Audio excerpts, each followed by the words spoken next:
শিৱসাগৰত বিশেষভাৱে সক্ষম শিশুসকলৰ সমাৰোহত জুবিন গাৰ্গলৈ শ্ৰদ্ধাঞ্জলি বিশেষভাৱে সক্ষম শিশুৰ মায়াবিনী গীতেৰে জুবিন গাৰ্গলৈ শ্ৰদ্ধাঞ্জলি জনালে শিশুসকলে অনুষ্ঠানত শিশুসকলক বিতৰণ কৰা হয় গছপুলি বিশেষভাৱে সক্ষম শিশুসকলৰ অধিকাৰ সুৰক্ষাৰ দাবী উত্থাপন হয় এই অনুষ্ঠানত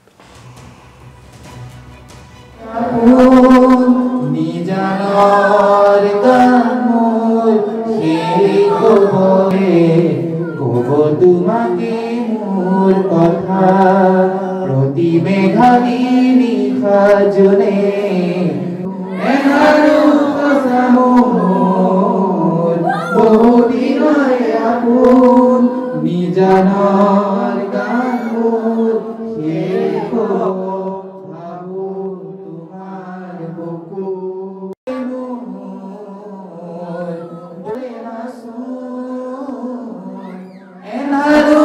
মোৰ নাম শ্ৰী অংশুমান দৌৰী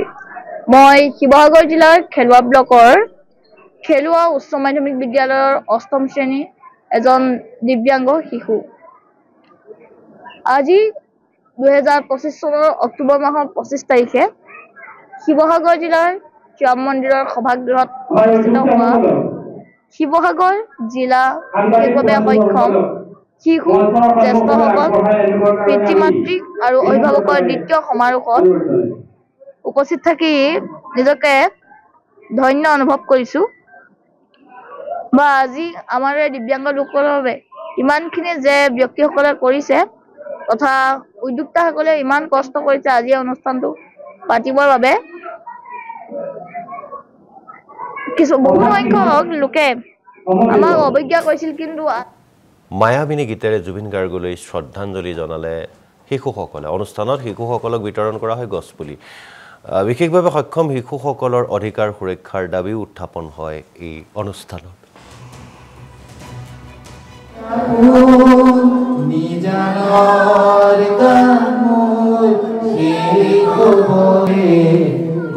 তোমাকে মোর কথা প্রতি মেঘালিনী সাজনে এনারু কসমোর বহুদিন আপন নিজানার গান মোর শেখ ভাবো তোমার বুকু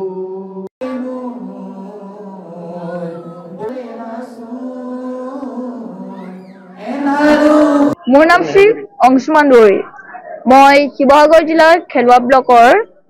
খেলুৱা উচ্চ মাধ্যমিক বিদ্যালয়ৰ অষ্টম শ্ৰেণীৰ এজন দিব্যাংগ শিশু আজি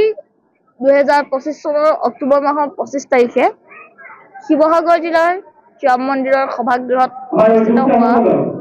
শিৱসাগৰ জিলা বিশেষভাৱে সক্ষম শিশু জ্যেষ্ঠসকল পিতৃ মাতৃ আৰু অভিভাৱকৰ দ্বিতীয় সমাৰোহত উপস্থিত থাকি নিজকে ধন্য অনুভৱ কৰিছো বা আজি আমাৰ দিব্যাংগ লোকৰ বাবে ইমানখিনি যে ব্যক্তিসকলে কৰিছে তথা উদ্যোক্তাসকলে ইমান কষ্ট কৰিছে আজি অনুষ্ঠানটো পাতিবৰ বাবে বহু সংখ্যক লোকে আমাক অৱজ্ঞা কৰিছিল কিন্তু